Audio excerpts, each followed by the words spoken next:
It's the Jay and Thomas Podcast, an hour of commentary on today's top stories, current events, or just life in general. And here are your hosts, Jay and Thomas Darden. Hey everybody, welcome to the Jay and Thomas Podcast. Now we have a special episode today. Title of the episode is KY, the state or the lube? So we're going to start off how we normally do every day is, Dad, how you doing? I'm doing good. I'm doing really good. The sun came out today for the first time in about 3 weeks and stayed out the better part of the day. So this is their winter down here. So it's just overcast. It's amazing to believe that it's overcast every day and doesn't rain. But wow. We got some sunshine today and it warmed up nicely. So, and I'm good. Awesome. I'm doing really good. Well, why don't Yes, you sir. introduce our guest here? This is the first ever three-man job, not in history, obviously, but at least for our podcast. So why don't you introduce who's on the bottom screen there? This would be Rodney, and Rodney Kirkham lives in Bowling Green, Kentucky, and I am married to his mother. I was to say, don't dox him now, okay? Like, don't give out as all of the personal information. I know, start giving out address Yeah, and everything else. This many kids and married and He lives in that cul-de-sac, and it's like, oh wait, this he's size married shoe. to- It's like, yeah. all right. Well, welcome, Rodney. Hope it wasn't too hard Thank you. getting on. This is the way of the world now. Everyone's got their own podcast. I own invited message Rodney and all onto the that, show so that we could talk about the state of Kentucky. So yeah. Now, are you talking about a double entendre in terms of the state of Kentucky, like how's it doing, or the state that is named Kentucky? The state that is named the great state of Kentucky, as someone very near and dear to you calls it. Don't you It's roll actually your eyes. Commonwealth. Just point that out. Yeah, it is. It's a Commonwealth. Get that right, folks. And well, that's what the blue she would say would be for is Kentucky. Okay. But of course, Okay. it's Florida Gator blue. It's not Kentucky blue there. So just be mindful of that. The reason that I invited Rod onto the show was because of the state, Montana. His partner is a school teacher. I'll let him explain all this, but that's I when he told me the situation up there, I went out of my mind. So you can take that, Rod, and run with it if you want to. I'm chuckling because you said the state Montana, and of course I'm thinking that people are going to think you meant Montana, and then it's just going to be a cluster. People aren't going to know what's going on. So yeah, Rod, why don't you explain who Montana is and kind of what the deal is up there? Because it sounds like some wild things are happening. Well, Montana's my fiance, so not the state. Although the state would probably be cool. Well, I did do some research to try to get some information. Now, a lot of this goes back to prior to the governor that we have now. But as far as I know, the governor we had now hasn't really fixed any of it, even though he promised to when he got elected. In fact, it was one of the platforms he got elected on and promised to fix. Okay. But before he could fix it, Rona hit and kind of put a kibosh on fixing a lot of things. Right. So this kind of goes back before Governor Beshear took over.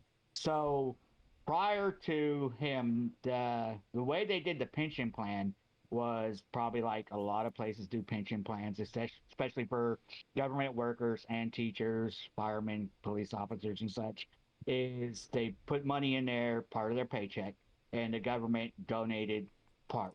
So I think it was like, the research I did was like 7% from the workers, and then the state would put in like 4% into the fund. And then, of course, they were supposed to invest that into like secure funds, so that would make money to pay people when they retired. But instead of doing that, they put the money into high risk hedge funds. And by doing that, now I don't know a lot about hedge funds, say that up front, but apparently these hedge funds cost more to invest in, and the return wasn't that great. So what happened after a couple years was there was hardly any money left in the funds, the pension funds. So when they finally took a look at it, they only had enough in there for about 12% of the policemen, firemen, government workers, teachers to retire. So they decided, like, hey, we're going to switch everybody's plan now to, instead of, it's not like a 401k, it's called a 401a, Okay. where you start putting more money in. Well, if you were already, so what they did, and I wrote down some notes there so I would not get it wrong. Basically, what they did was, if you were like, for just the teachers, if you were like a new hire teacher, you would be put into a 401a plan all right from the set. So if you started, and this started in like 2017, 2018, they would require you to contribute 9% of your salaries, and you can choose to put in like 3% more of your salary. And if you did, then the school and the state would put in like 6%. Okay. That makes sense. So that was what they were going to do for new hires. The current teachers could keep their current plan and be guaranteed benefits for life. Now, the new hires would not be guaranteed for life. They would only get what they put in. Sure. So if you work and make enough for life, you make it. So the current teachers would get pensions for life, but once they work 27 years, their benefits would be capped, and then they would also be moved into a 401a plan. Well, a lot of these teachers had already worked 27 years or more at this point. So instantly, a lot of them were like, well, we're just going to retire right now, which put a strain on the plan because there wasn't enough money to cover what people were already in there. How many years has Montana teached? She's like on her 23, 24 years right now. Oh, wow. Okay. That's a long time to kind of get screwed on the back end of things, you know? Right. If you already worked 27 years or were 60 years old, you would have to move into a 401a plan within 3 years. Oh. So they and basically what it was is like they had already taken their money. They had already told them you could do this. You could turn in your sick days. They told a lot of people you can turn in your sick days if you kept them all. If you worked all your sick days and didn't use any of your sick days, they would just accumulate. So then when you retired, you'd get your pension, and then they would add it up. 1,200 sick days, whatever it was, you would get the check for that. You know, you would get all these different bonuses. Well, then they said, well, since all this got messed up, we're not going to do that anymore. And so all these teachers were that, a lot of them, being a teacher, you know, you make sacrifices sometimes. You got the sniffles, maybe you go to work anyways.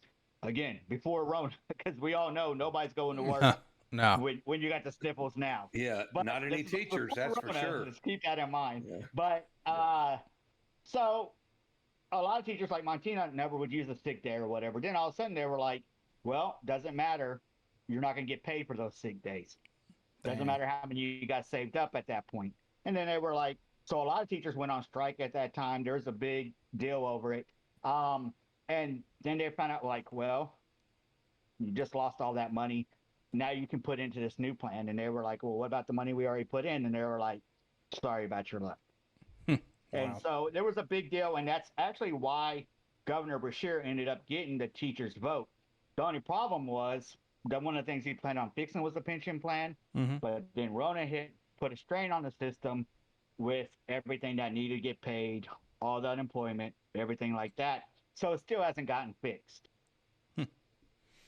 Do you know of any other states that have that same kind of setup, or had that same kind of setup where teachers would kind of bow out forcefully? Obviously, you know, we're going to put your salary away. We're gonna manage your retirement essentially through air quotes a pension fund that. I'm sure they're never thinking the coffers are going to ever go barren, but then again, That's government for you, and that's life for you, right? So, do you know of any other places that utilize that same system?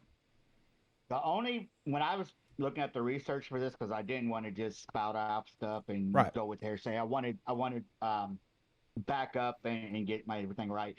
They said from the stuff I got that Kentucky had the worst pension plan Oh, for its government workers at that time. damn. Underneath it, and mainly because instead of doing regular funds, like if you have a 401k plan, it's basically what they do with your money that you're investing in. So when you retire, all your money made this money. All right. Well, they started doing that. They call it alternative funding, and they basically started doing on these hedge funds. Well, again, it's high risk hedge funds. So if those hedge funds failed, well, you just lost money. And again, apparently, I'm not a stocks guy, but apparently it costs us more to buy those hedge funds. And so a lot of money was wasted on just buying those hedge funds more so than investing in the hedge funds. And that's what ate up a lot of the money. Plus, there was a lot of with that governor, there was a lot of scandals going on, saying that he gave some jobs to like brother-in-laws and contractors and stuff like that. I mean, overall, he just wasn't a really favorable governor. So New KY brand very intense. Scientifically proven to make that big moment feel like a bear ripping your face off. Something that is pretty wild there is just the fact that we utilize the stock market to try to secure our future, and the peons or the plebs, the plebeians, the lay person, they don't know what's going on with the stock market. I mean, to a degree, I have a 401k that's set up through my work, and it does okay, but it's a scenario that if I actually wanted to get into it and let's say even start trading stocks, a lot of people say that's a fool's errand unless you have buku's amounts of money, because you're not going to, for one, make any money if you're short shifting or, making small little purchases and whatnot. And it's too risky. And it's a scenario where the fact that they are utilizing a system that has any risk at all for its workers, to me, is insanity, because it's the government, right? Like, especially if you want to, air quotes, make a system where the government, it needs to be relied upon, because you'll have several blue or purple areas where it's like, trust the government. They know what's best for you. They got your best interest at heart. Well, you have scenarios like this that come into play, and it's like, nah, bro. It's going to be a no for me, dog. I ain't doing that, because we see what can happen. Now, it does definitely suck that Kentucky was rated the worst when it comes to pension and government workers and whatnot. And then some people would obviously cut in and say, if you don't like the state that you're living in or don't like how they're running things, you can get out, just kind of like how that's going. And the sad part is they have a state income tax. So where's that money going? I mean, really? I mean, how like you always say, how much money does it take? Well, the teacher's salaries, how much money does it take? And that's true, but your state income tax, you have to understand this, that they're paying for roads, fire department, police department, teachers, those services. I mean, it takes a lot of money to run a city in general. So your state income tax and all the other taxes that don't go directly to Social Security or, Medicare, Medicaid, us having to put towards the federal plans, it's going to the state. And I mean, I know you're not going up and paying, you didn't pay Mrs. Winfrey or Miss Christian or, Mr. Odom, all those people out of your own pocket when I was in school. And it's like, I'm going to pay you with this. It's like, that's what happens with all the tax dollars. City tax, property tax, fuel tax, the tax on gasoline, fuel, that pays for the roads. So they're taxing you, but where's the money going? Where does all that money go? I mean, Tennessee has the highest sales tax in the nation. So Tennessee's not in that bad a shape. I was going to say, if you don't like it, you can leave, but you already did. Well, I did. That's right. Peace. But like, all right. Yeah. Thanks. Gotta go. Gotta go. So that's it. That just sounded like a raw deal that Montina got after all those years of service. Right. And the teachers, the teachers coming out of their pockets to decorate the rooms and for pens and pencils for little Johnny or Susie that can't afford it, and the Kleenex and all this stuff.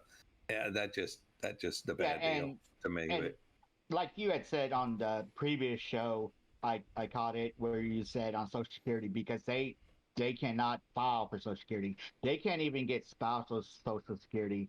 Oh, wow. A teacher that Montina knew, her husband, I don't exactly remember what had happened. He passed away. I don't know if it was a heart attack or whatever. But and she had 3 kids. But she was not allowed to collect his Social Security. Survivor benefits. Because she was the survivor benefits that because she was a teacher. So now she's a single parent teacher with 3 kids. And I don't know their ages or anything like that. Like it wasn't something like I'm like, well, give me all the details on right now. Montino always tells me I'm not a detailed person anyways. But like what's their names and addresses, the whole 9 yards. But unlike anybody else would be able to collect Social Security survivor benefits, she wasn't able to, simply because she was a teacher. So not only were these teachers screwed out of a lot of stuff and have to change their retirement plans, now they didn't even have the Social Security to fall back on either. Even if her husband had a job where he paid into Social Security, they still were unable to collect the benefits. That's correct. Right. Wow. Correct. Wow. So to me, it sounds like some people are going to start going to court, because that just sounds ludicrous, especially for the folks now who have to go into the 401A, et cetera, because at that point, I mean, one of the things that people want to be in the government for is because of the benefits, right? I mean, you have, I don't know how good of healthcare you have, but you have that forever, right? You have dental, you have medical, you have eye or whatever. And then of course people are looking for that pension, just like Jaye, when you were at the sheriff's department, right? I mean, it only takes 5 years to become vested, and that ain't a bad little deal, I mean, of course, no matter how much it was that you would make or whatever when you were going to retire, but that's one of the whole the longer you stayed, the more you made. Sure. Right. Well, and so to that end, they're making it seem less appealing by screwing people over. And I mean, of course, right. Rodney, do you know who was actually in charge? Like what subcommittee was in charge of all of that stuff? Because they're going to get some nasty letters. They actually fired the guy in charge of the head funds thing, and then there was a big ordeal over that. I bet they when did. You brought up the court thing, I think because there hasn't been, or at least there hasn't been publicized any lawsuits, I think that goes back to the thing, almost like, which, we kind of can see stuff happen all the time, where when you have a politician coming in and saying, look, if you elect me, I'm going to take care of this. I'm going to fix this. I'm going to change this. I'm going to make this happen. And so you say, okay, cool, you're going to fix it. And again, that's kind of what happened with the new governor. And then you have something like Rona happen. So then it's like, well, what can you do? You understand, maybe he was going to fix it. Maybe he had all the plans to. But then if you have a once in 100-year type deal, like the pandemic come along, where now whatever funds that we had got depleted, and then funds we were getting from the government had to go ship out, and all the unemployment benefits and all that kind of stuff. And then you're like, because they didn't say you aren't going to get retirement benefits. They just said, hey, we messed up your money and we're going to reconfigure it, and you probably just aren't going to get as much as you once thought you were going to get, but we're still going to give you some. We're just reconfiguring it, and we're just not going to give you this bonus money, but that was kind of bonus money anyways, and you can still take sick days between now and the time that you retire anyways. Sure.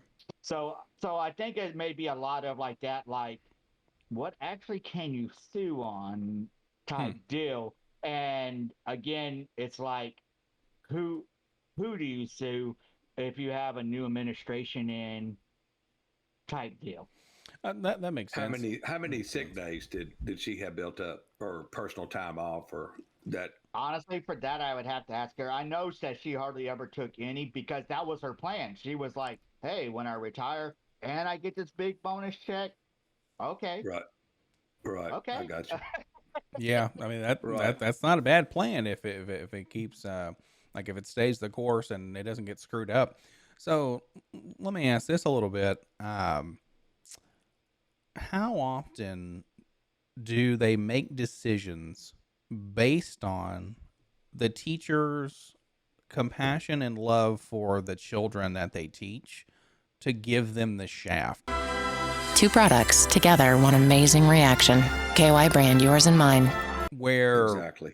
they're utilizing the or they're tugging on the heartstrings, right, of teachers, where it's like, well, if you go on strike, little Timmy and little Sarah are the ones who are getting hurt by this, not you, not me, not the administration or whomever. They're like, you're on strike, and we're not bringing the kids into the school, and then some of those kids, they're not going to eat. You really want to keep striking? Right. And you know? on that note, that actually happened and would kind of put the nail in the coffin, if you will, of Sure. the former governor, because he actually went on the news and made comments like that to the teachers while they were on strike. Oh, Because they wow. went on strike, and he actually came out and said, he addressed them. They were all down in Frankfurt Capitol steps, striking, upset over what had happened with their pension plans, over various things and decisions that he had made. And he actually came out and said, while you're here, little Timmy's at home drinking poison from underneath the sink. While you're here, little Susie's like, I don't want to say on YouTube, whatever, but Right. Yeah, you're you good. can imagine. Yeah. So making lewd comments and stuff like that, basically saying it's all the teacher's fault, whatever happens to any children while they're there getting striked. Wow. And on one end you can get it, but like, hey, it's not those teachers' faults what you did, and it's not those teachers' faults what happens with those parents. Yeah, no, like exactly. basically he was making it sound It's like always so. hey, It's always the other. It's the other guy. It's always the other it's guy. making it sound like, Yeah. hey, those parents still went to work and they're like, Timmy, I'm sorry, you're 5 years old, but you're just gonna have to stay here. Don't drink anything you see underneath the sink today. And Yeah, child-proof I'm going to everything. my job because I don't have no other choice. Wow. Don't need any basically how you chips made it paint with lead in it. Right. Yeah. Wow. Yeah. It, Don't it eat the was paint crazy chips. because then it's one of those moments where I call like the fake apology, because after the teachers were really upset at that point, and some of them were like just totally outraged, as you can imagine, he came on TV to make an apology, and it was one of those apology videos where it's like he wasn't sorry, he was just sorry that you were upset. Yeah. I'm sorry that you got upset about what I said. It didn't change what I said. I'm just sorry that you got upset over it. And the result that can come from that, my concern for children who are left vulnerable as a result of that. One of the other things that's clear about unintended consequences is sometimes the words that people say, the way in which they say it, or just the misunderstanding that comes from that also can have unintended consequences. And I think that is what happened from the very things that I said. The responsibility for such things falls on the person doing the speaking. In this case, that was me. And so for those of you who understood what I'm saying, thank you. I appreciate that you do. But clearly, a tremendous number of people did not fully appreciate what it was that I was communicating or what it was that I was trying to say. Like, wait a minute, you're not apologizing then. Yeah, they come out like, I'm sorry you are upset right now. Yeah. Please accept my apologies. Yeah. Sorry you were offended. That's funny. well, hey, Dad, you're saying that's funny, but I've heard that come out of someone I know pretty well, where it's like, well, sorry if you're offended, and it's like, Well. well, Okay. the Okay. pass the KY around to everyone. because we're all getting the shaft. You know, in the end, That's right. That's how it is. That's exactly right. That is that's pretty intense, just like circus fires, and hopefully they get that resolved, and it's a scenario where hopefully that's not affecting you personally. Obviously, I mean, it's your fiance who's literally being one of the victims of the system here, and it's that's a bad deal. But to that end, we got a lot more with Kentucky, KY, the state, or the Lube. We wanted to talk a little bit about the license and taxes on vehicles there, because that sounds like an even greater circus than the teacher thing. Can you explain a little bit to us about the story there? What's up? Before he starts it, when he was telling me this, I was like, because I didn't. I mean, that's. I was like, oh my gosh. This wasn't something that it blew my mind. And even when I called to make sure that it didn't make sense, and they were telling me, and I'm like, but it doesn't. How do you not see that this is just me over? So, say I'll use Tennessee for an example, because I live there. I don't know how it is in other people's states. Maybe it's this way in a lot of different states, but I'll use Tennessee for example. In Tennessee, it's now June. So if you buy a car in June, you go get it tagged. Yep. The license plate says June. It'll expire next June 22. No problem. Now come around next June, next year in June. Say you don't get it tagged. Say you forget. Say you don't have the money. Whatever. You let it go 2 or 3 months until you get pulled over because you probably forgot. Well, now it's 3 months later. Say it's September. You go get it tagged. They're just going to give you a new sticker for September. That's it. That's the end of that story. Right. They're going to put a new tag on there for September 23. Okay.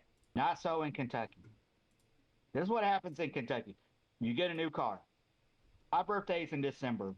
It goes by everybody's birthday. So my birthday's in December. If I get a new car, I have to put tags on it, and it's going to renew in December. So if I get a car this month, I have to get tags December 23, let's say.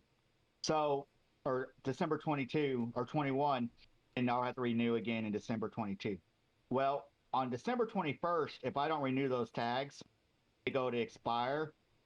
First of all, they're not going to let me forget, because they're going to send me a little reminder in the mail. Yeah. My tags need to renew that month. And if I forget, fine. They're going to send me one like 2 months later. By the way, you have forgotten. Okay. So if I go in there, I have to pay a late fee. I have to pay a late fee that they charge interest on every single day. Not monthly, not weekly, every day from the end of December till, let's say it's February 15th. Holy crap. February 15th, so I'll use my motorcycle, for example, my trike. Its tags were like $350, which is a lot to pay at Christmas time. But if I didn't pay it, if I paid it like wait till February, it would be like $400, let's say.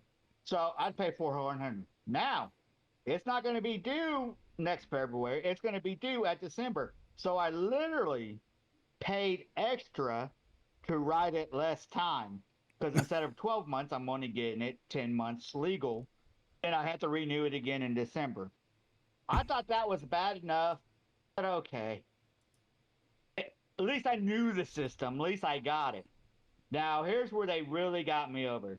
So if you sell your car, or if you just decide not to tag it, well, you can even go there. If you have a car, you're not driving it, you're sitting in your driveway because you got 2 cars. Right. Tennessee probably doesn't care. Kentucky cares. So if you don't tag your car, in Tennessee, them hillbillies are sleeping in them cars. They're going to keep letting you know it's not tagged, first of all. Every couple months, they're going to send you a little thing in the mail. It looks like a postcard. By the way, you haven't done this. By the way, you still haven't tagged this. Now, let's say you sell this car. if I sell my car, like what I did, I sold my trike off and I got the Pathfinder. I did that like in October. It was legal. Tags were good. I sold in October. I traded for the Pathfinder. Part of buying a car, when you buy a car, you always do taxes and tags. It's all one shot deal. So I did all that. Now they sent me a tag, a little postcard, but I thought, well, maybe because it was so close to when I sold it, they just didn't get the letter yet. They just don't know I sold it. No problem. I didn't do nothing about it. Forgot about it. Didn't care because I sold the trike. I don't have the trike. I don't care what happens with these postcards. Until I went to go renew the tag for the Pathfinder, and they were like, by the way, you still owe for this trike. And I said, no, I don't. I don't have the trike. I traded the trike when I got the Pathfinder. And they were like, but you do. And I was like, but I don't. It was legal. I got rid of it. I got the Pathfinder. Done deal. And they said, but you drove the Pathfinder at the beginning of 2019, so you have to pay the tags for it. I said, but I already paid the tags for that year. No, because you would have paid them in December for the following year. And I tried to argue with them, but there was no go. Now, I couldn't separate the bike payment and the Pathfinder payment. They have to be paid at the same time. So I needed to pay like $700 all at once to pay for the trike and the Pathfinder tags. And I tried telling them, like, hey, that's a lot of money. Can I just pay for the Pathfinder, then pay the trike? I don't care if it's gathering interest. It sucks, but I'll pay it. No. Okay, well, I'll just pay the trike, get that paid, and then I'll pay for the Pathfinder because it's hard to have that much money all at once. No. What do you mean no? Like, I'm trying to give you money. It's like $400, whatever. I'll give it to you, and the trike will be taken care of. I'll be late on Pathfinder. Hope they don't pull me over, but I'll be fine. No.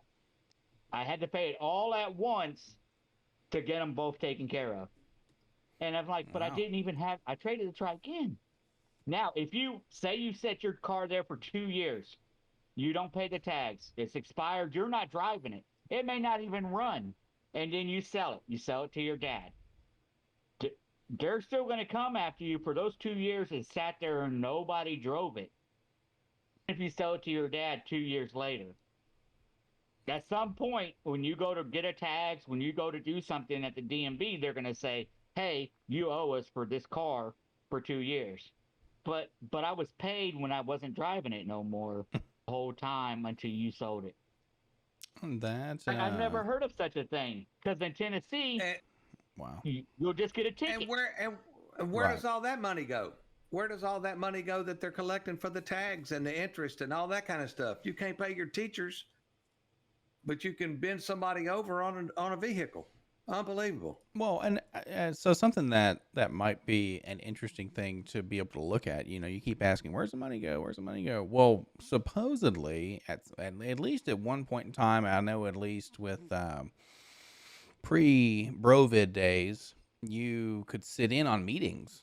You know, they'd be public. They would have to discuss what's going on. It would be a public forum. You could say, I mean, I wouldn't think there'd be much naysaying there unless they opened the floor, which I doubt that they rarely did. But I'm sure you could try to at least figure out some base level of where's our money going? You know, how much of a percentage do we put on this? But just like you said, the gas tax, you know, goes to pay the roads. Well, they're not going to use the tag tax to pay for the t-shirts. You know, they're going to be paying for the roads or upkeep of, you know, the lawns and all that stuff, or new roads as well, right? So it's something that's funny. You said sit in on the meetings, and remember me telling you about the school board. I just read again today where one of the school board members, one of the parents got up and was kind of doing a little pushback on the mask and the social distancing and the vaccines and all that. And one of the school board members on a hot mic called the guy an asshole. And the guy, let's just say, an altercation ensued. Yeah, I have no doubt. Yeah, people are getting tired of that stuff, man. They really are. And I think it's going to get worse. And if you think the police are going to come when you call them, well, you be careful. No, you be careful. It's something that I saw today on Reddit where somebody, or I'm sorry, it was an HOA, right? Well, the homeowners association, it had 3 members who were running the meeting and the show basically, and the actual homeowners came up and were like, you guys have to be voted in. This is BS. Y'all can get the heck out. And they were like, all right, bye.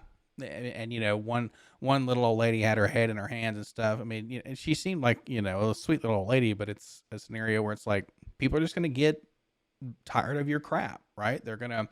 Eventually people are going to blow up and they're going to say, hey, we're done. We're just done with it. Oh yeah. And yeah, sure they are.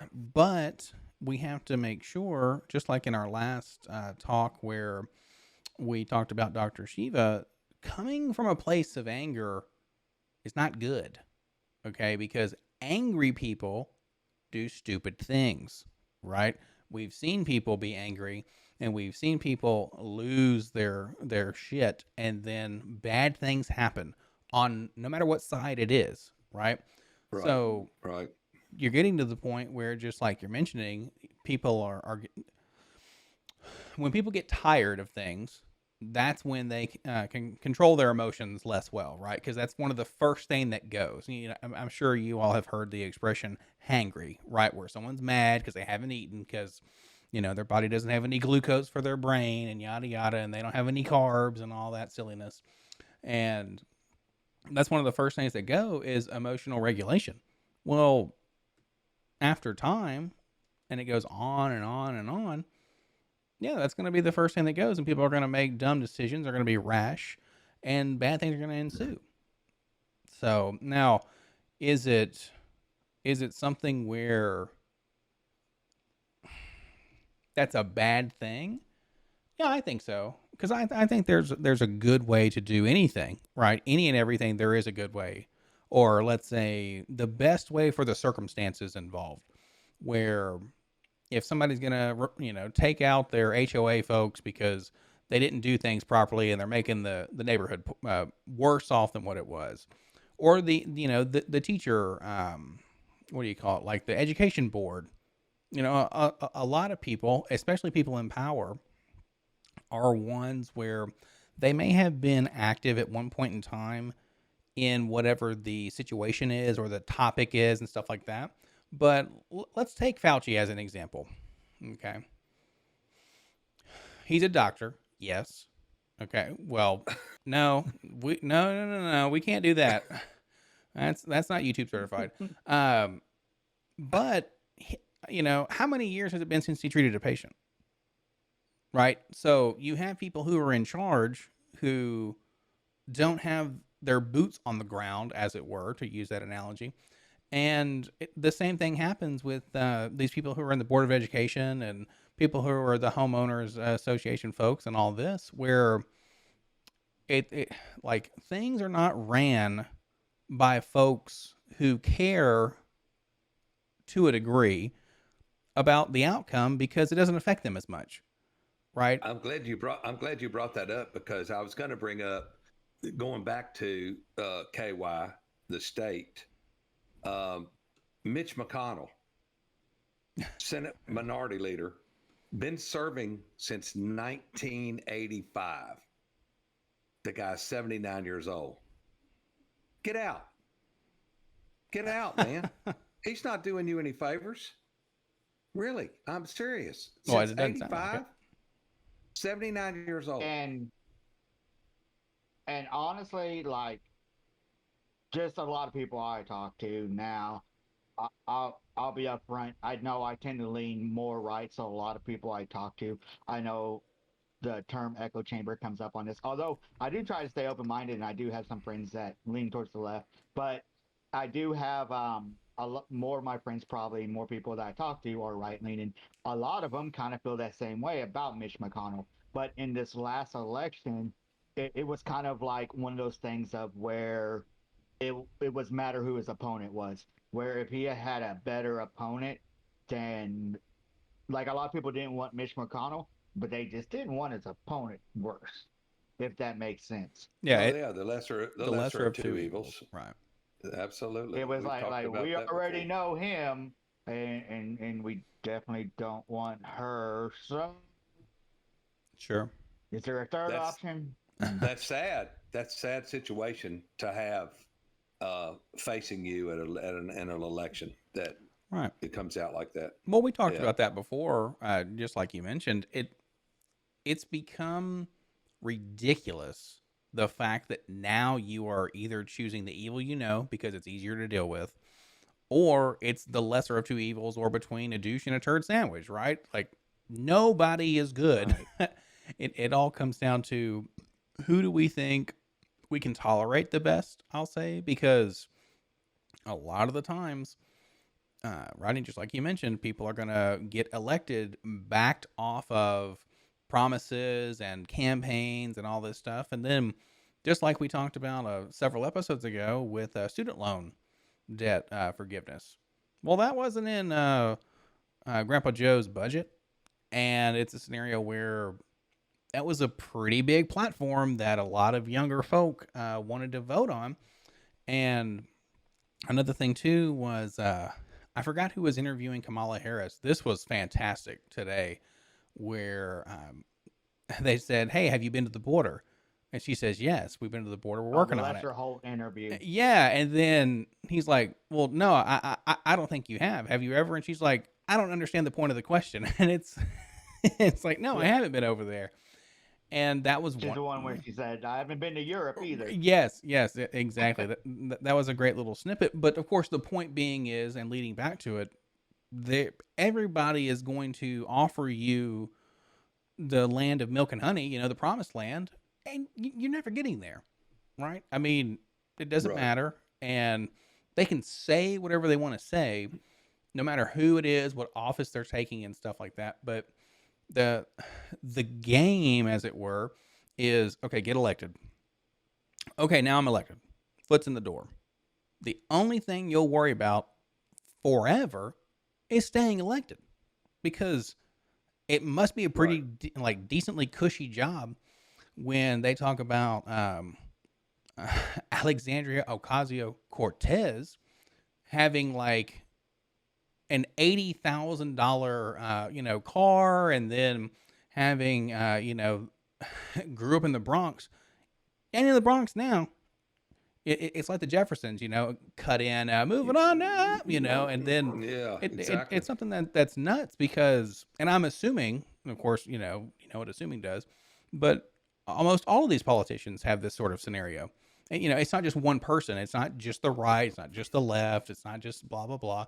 It's everybody, because we've made it. And remember this, okay? We talk about Mitch McConnell and all of these other career politicians. That is just, the fact that that's an actual phrase is insanity to me, because it is, you're serving your people, you're serving your country, and then move on, right? But who do you think's been in charge of all the policies? The people who are still in power, right? So it's a scenario that, let's say somebody gave you the opportunity in Dad when you were working, or Rodney, you're working, I'm working. So let's say somebody gave the opportunity to do this, and they said, "Hey, you know what? I'm going to put you in control of your salary, your benefits, and how long you get to work." I'm out. I kind of like where I am right now, but So what's going to happen is this: are you ever, with that power, going to say, "I should probably be making a little less money. I should probably have fewer days off. I should probably put a cap on myself in terms of the time I can work this job"? No one in their right mind is ever going to do any of that sort of thing. Like, they're just not going to do it. Now, you've had some senators who, or some House representative folk, try to bring that to the floor, like caps, terms. Okay, cool. You are in here for 10, 12 years, however long it is, cut off, right? Okay, boom. Because we got to get the money out of politics, right? You got to get the money out of it, because you're talking term limits, and there are term limits. Every election. But I think, is a term limit, but nobody will get off their ass and go vote. That's the problem. Well, there are two term things limits. I think. two things I think on this is number one, and maybe it just seems more prevalent now. It may have always been this way in elections, but it seems now it's always coming down to, like, you take the 2016 election. You heard plenty of people say they voted for Hillary not because of Hillary, but because they didn't like Trump, or they voted for Trump not because they like Trump, but they didn't like Hillary. And every time it's always like that. So it seems like now you're not even really voting for the person that you want. You're just voting for the person against the person you don't want. Right. So, and it may have always been that way in elections. Obviously, I'm not as old as some in this channel, but Yeah. it may have Easy always now, been that way. easy, But easy, fellas. but even when you talk about like them bringing it up in the chamber to like, let's put term limits on it. Sure. Again, that you're talking to the people that it would affect the most. You want them to vote on putting the limits on their self. So going back to what you say, like, I can set my own hours, I can set my own salary, I can set my own work, I can set my own rules, and then I get to vote when I want that to end. Well, let me just check never on this piece of paper right here and vote over. Let's move on. Yeah. Because that's what always cracks me up when politicians cross the board, left, right, Democrats, Republicans, in the middle, whoever you want, whenever they go, well, we're going to go after politicians. Yourself? I don't think you're going to go after yourself. You're going to set term limits? I don't think you're going to do that. Like, and honestly, I agree that there should be term limits set. Maybe it would change how things are run in politics. I feel like if once you're in there, like what you said, they are given incentives to make sure they stay. Oh yeah. And then you probably have like the lobbyists and other stuff that come along and say, hey, as long as you vote this way, as long as you agree to this, as long as you do this, come election time, we can make sure you get the votes. We can make sure you get this, and we can make sure we run these ads, and we can make sure that this happens here. And then you get another 4 years, you get another 2 years, or whatever the thing is. And then this just politics all down the road. And then that's why a lot of things don't ever get done along those lines. Oh yeah. No, it's a sad and vicious cycle where that sounds like one of the best jobs ever is I'm going to chill, and I might have to run around or travel to Washington every now and then, but why would I not want to be in a position where I set every rule for myself and all of my peers? And one of the things that we're looking at now, which it used to not be this way, right? You used to actually have, everything has become so partisan, it's becoming ridiculous. Okay. And back in the 50s up to now, and to show you like, oh, let's say we actually voted on something like, let's say Medicare for all. We'll just put that out there. Well, if it was Medicare for all, what would potentially happen instead of it being comically left versus right or Republicans versus not, you would actually have either a majority, 60, 70, maybe percent, maybe 80, depending on the topic. You might have a sweep depending on what it was. Like, if it was a free throw, something easy to do. But you would actually have, oh, okay, it is really about the politicians and who you voted for mattered because they actually would take your topics and your thoughts and feelings and blah, blah, blah, and represent them.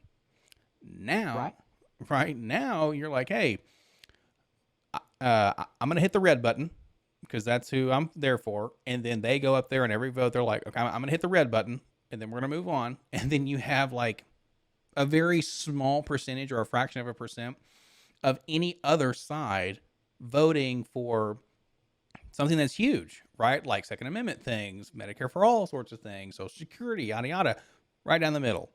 If you're red, you know what they're voting for. If they're blue, you know what they're voting for. Very few independents, right? And that has just become insanity because now maybe those people on January the 6th wanted to talk to the people in Congress about the job they were doing. You think? Maybe. I'm just asking. That's what you would hope, right? That's what you would hope. Yeah, but one of the problems all day, every day. What do they do all day, every day? That's what my question was. I'd like to see somebody's day planner to see what they do all day, every day as a senator or as a representative. You can take that out of their assistants' cold dead hands because when it's like they got lunch, wake up at 11, eat lunch at 2, snort coke off of the intern's butt at 4, and then they have the cocktail hour at 5. It's like there ain't no way, man. You're never getting that stuff. Right. Also, along the lines, I think what would help too, and it will never happen, but what I think would help too if bills were just focused on what the intent of the bill is. Right. Yeah, I agree. We want to give money to veterans. That's what this bill is about. Agree, disagree, whatever. We want to set aside $1 million bill to give money to veterans. But that never happens. In addition to that, I want to slap in 50,000 here for my art museum, and I want to slap in 60,000 here for immigrants, and I want to slap in this here, and I want to give funding to people in Ecuador, and I want to do this here, and I want to do this here, and then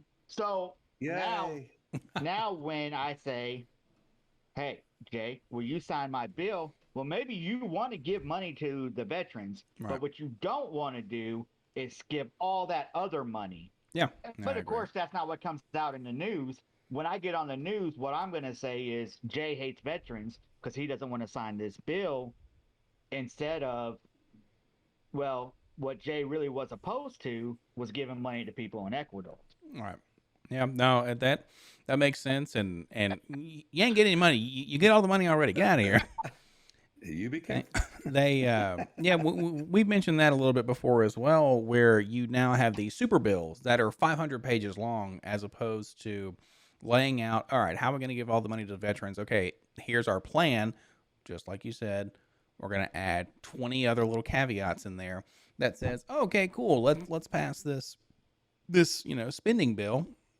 I was like, oh, well, like that stupid, 1,200 pages. It's like that stupid lady said, I won't mention any names, Pelosi, that you got to pass it to see what's in it. Are you kidding me? Well, you got to pass it to see what's in it? Jesus, go ahead. Well, and those were perfect examples, was all the back and forth during Rona. And again, it happened on both sides. I'm not trying to lay blame, but it happened on both sides where Republicans have said, Democrats don't want to give the American people money. But what they don't want to do is give the corporations money, right? They didn't want to sign the bill because that was in it. They didn't care about them, the other Americans getting the stimulus, whatever. It was because the corporations were in there. And then when it came time for Republicans to sign, they didn't want it because there was money going to art programs, and there was money going to the funding of the sexual habits of turtles over in Guam. They didn't want to fund that. So a bridge to nowhere. Instead, it was like Republicans hate the American people because they won't sign this stimulus bill. Well, the reason they won't sign it not have to do with the American people. It has to deal with the sexual habits of turtles in Guam. That's why they won't sign it. I'm voting for that. I'm voting for that. It's the extra pork that's in every one of them. Every bill. Well, and pretty sad. That's correct. But you bring up another great point, which we can we can cap off our hour with this a little bit, is who controls the message, right? Because just like you mentioned, and you hit the nail on the head, in my opinion, is, well, Democrats don't want to give you stimulus. It's like, well, hold up. That's not necessarily true. And then when the shoe's on the other foot, same deal. Republicans don't want to give you any money. It's like, whoa, hold up. Who's talking about this? Right? But I need my allowance.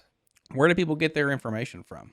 Right? And it's a scenario where whomever is watching, and thank you to our 11 subscribers, much love, be educated and look things up yourself. Right? Look things up yourself, because it's a scenario. Do the homework. There's research out there. Okay. Try your damnedest to get the information, and you got to look at both sides. Okay. You need to listen to CNN or Young Turks or whomever. Okay. Or a great plug is Kyle Selinsky or Kaczynski. I can never remember the last name, but somebody who's going to tell you like it is from that side, right? And then you can listen to the Ben Shapiro's, the Crowders, the Fox, whomever. But I like Steve Crowder. Right. You got to take in both sides of information, because one of the things we don't want to get into, right, is not having good information. Okay. Yeah, but it's hard to listen to the nonsense that Rachel Madcow is spewing, or Brian, Mr. Potato Head Stelter on CNN. You can't. Those guys, they're so ignorant. They're lying. They're lying, and they've been lying from the very beginning. And it's really sad. I can't sit and watch knowing that the stuff they're telling me is lying. And I'll give you a quick, for instance. Now the big hullabaloo is about hydroxychloroquine. Okay, well, down here in Ecuador, a friend of mine's wife's brother, COVID in Guayaquil, Ecuador, the city where the international airport is, big city, and they gave him hydroxychloroquine. Cured him. Better. Came off the ventilator, got better. Life's great. The guy was out of the hospital in a week. And now there's a big hullabaloo about they knew it worked in the beginning, but because Trump said that it was good, it had to be bad. We can't let this get out. Anyway, speaking of getting out, where is it that you work, Rod? Oh, I work at Hobby Crossing, Hobby Town here in Bowling Green. It's a good place for RCs, board games, tabletop games, trading card games. Yeah, I saw your which I'm old and I don't know anything about it, but I just thought I'd ask. Yeah, I could have a lot of fun with an RC running up and down the beach. I'm just afraid the dogs would chase it, and once they caught it, it'd be over. So most of them are tough. A lot of people take them and run them, let their dogs chase after them. Right. Most of them are pretty tough. They're not like cheap plastic type from Wally World. Well, I was going to say, the ones you might find in Ecuador, they might be the cheap plastic ones. So you'd have to watch out there. Yeah. Well, they came in on the slow boat from China. I saw this afternoon. Yeah. So the lockdown affected you at the hobby shop? Actually, in Kentucky, it affected us in two ways. One, a lot of people were at home and had a lot of extra money and a lot of free time. So we were busy. The downside of it was we did not have a lot of stuff to sell because a lot of people were at home not going to work making stuff. So yeah, that's true. Wow. That's where the problem came in. We ran low on certain things like RCs, for example. And when I talked to one of the reps, they said the problem was that for them, they said it was almost like having Christmas, like right in the peak of it, say last year, about June and July, that they were having Christmas type sales, which is the busiest time of year for them. Mm-hmm. At that time, they were selling product that they weren't used to selling at that time. Because again, when you're sitting at home, now take an average family. If you got a wife, kid, and 2 kids, and the government is giving you $1,200 per adult and $500 per kid, heck, that's quick math, $3,400. I think that's right. Okay. So $3,400, and you're sitting at home, ain't got nothing to do.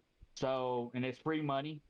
A lot of people, I'm saying it was right, but a lot of people didn't pay rent because they didn't have to. A lot of people weren't paying their electric bill because they didn't have to. A lot of people weren't paying their water bill because they didn't have to.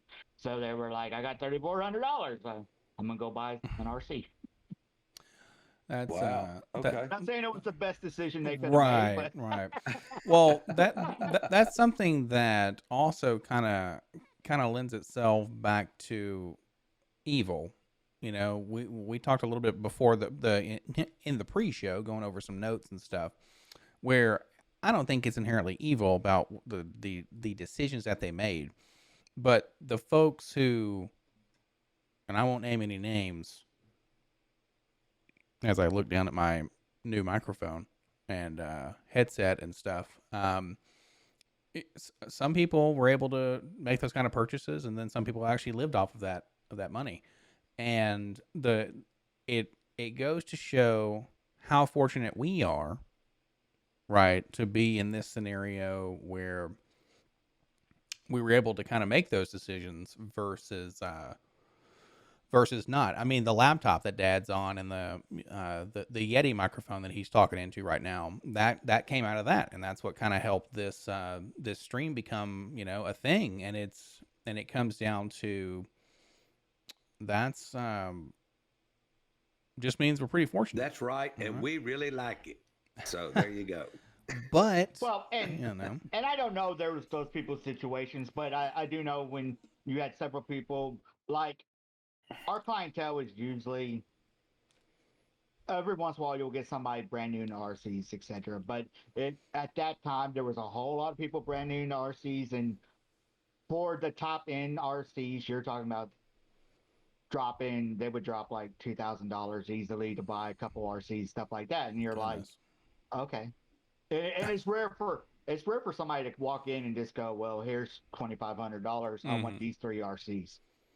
You know, usually it usually takes some considering and looking at the wife and like, hey, this thing's 500.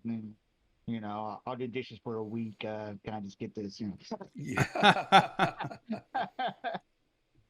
That is something else. But yeah, and hey, we got what was it? 3 rounds of 3 rounds. Yeah, of STEMI money. So it's pretty crazy. Like, does that mean the government works to a degree, or was there a point where a lot of people were saying up front that, you know, you got $1,400, $1,200, however much it was, to last you 6 months or a year, you know, something like that, because there was a very weird stagnation of payments and whatnot, and voting and everything. And back to the point of, you know, the bills having 1,000 caveats to them, like 1,000 bullet points, versus Americans out of work, sick, need money. You know, it was, let's give money to this, that, and the other. But yeah, I don't know. It's a pretty crazy world out there. And I think one of the things we can take from this, or at least one question to pose for folks out there, is, why are you living in Kentucky? Yeah. You know? I didn't want some of your loved ones to see this because they think it's the great state, man. They really like Kentucky, but I thought I thought their skirt needed to be pulled up and they need to be exposed. I mean, for what's going on. That can get you banned. Hey, I just want to say our Rona numbers were the best early on. Right. Well, yeah, that's because they wouldn't let people go in and out of your state or anything like that. So that's that is correct. People like Montana are struggling, you know, public servant for. Wow. Okay.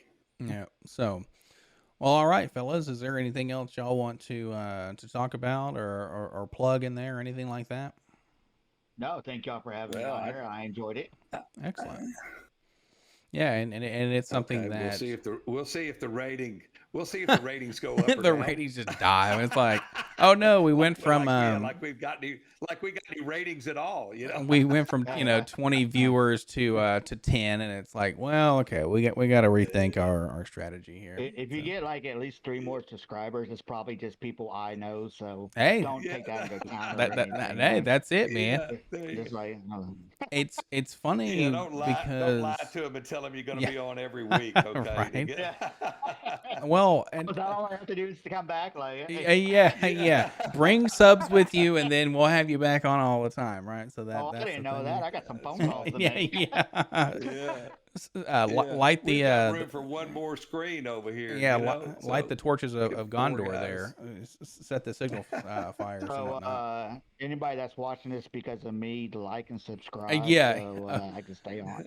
So that's the thing. Smash that like button. Yeah, smash that like button and click that notification bell so you never miss an episode of the Jay and Thomas podcast and all that shit. There you go. So, and Dad, did you see the latest thing where it's like smash that like, smash that, and all that? That's funny.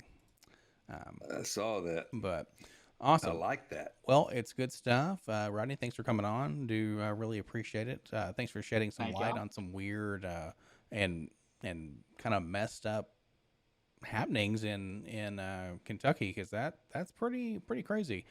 And to actually communicate with somebody who has been touched by it personally is Lives it. pretty intense. Yeah. Like it's not living your truth. It's like, this is what's happening right now in real life. It's pretty crazy. Yeah, at my pocketbook, bank account, and in my house. Yep. Yeah, It's all being affected, right. and it's right there. So thanks again for coming on. And thank you all so much for joining us. Smash the bell, touch the like, do whatever you got to do to not miss an episode of the Jay and Thomas podcast. Thank you all for stopping in. See you.